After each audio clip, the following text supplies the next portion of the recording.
जय हिंद। अनूठा है ये देश, अनूठी यहाँ की परंपराएं, यहाँ का विज्ञान, यहाँ का धर्म, यहाँ की संस्कृति और यहाँ का संस्कार। अब देखिए, इंसान का और जानवर का कितना घनिष्ठ संबंध है। इंसान और जानवर तो छोड़िए, हमारे हर भगवान का वाहन कोई ना कोई पशु या पक्षी है। अब विष्णु जी की बात देखिए, गरुड़ जी उनके वाहन हैं, और महालक्ष्मी के उल्लू,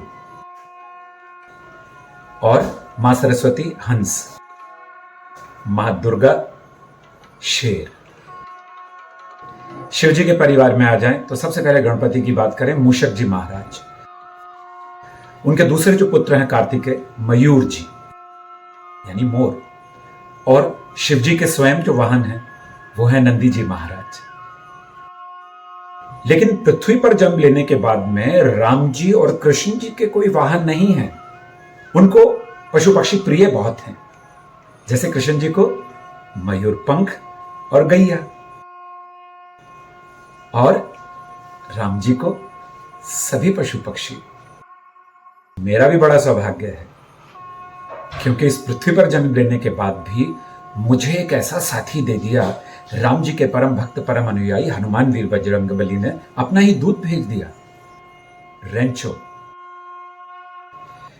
तो पिछले एपिसोड में आपने देखा कि रेंचो किस तरीके से उसने मुझ पर हमला किया और फिर कैसी दोस्ती हुई, उसकी एक सिर्फ मिसाल देता हूं मैं आपको। ऐसे तो मेरे पास हजारों किस्से हैं, सच्चे और बहुत ही प्यारे।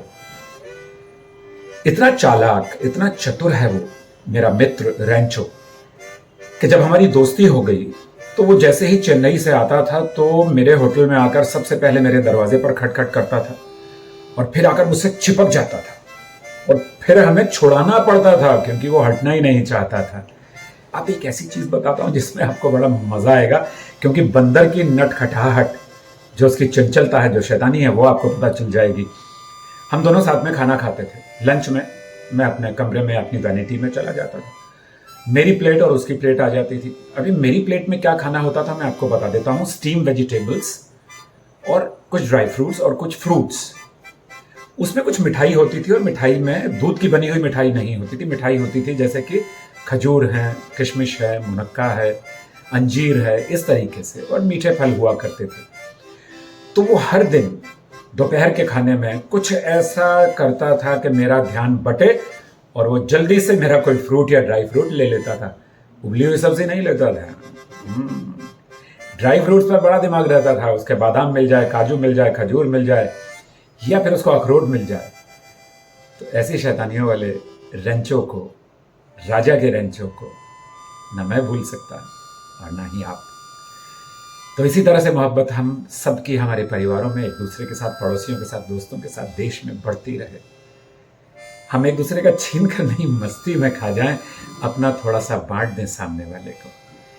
तो राजा रेंचो दोस्तों के काम आए जो, दुश्मनों के रंग उड़ाए जो। राजा रेंचो, यस।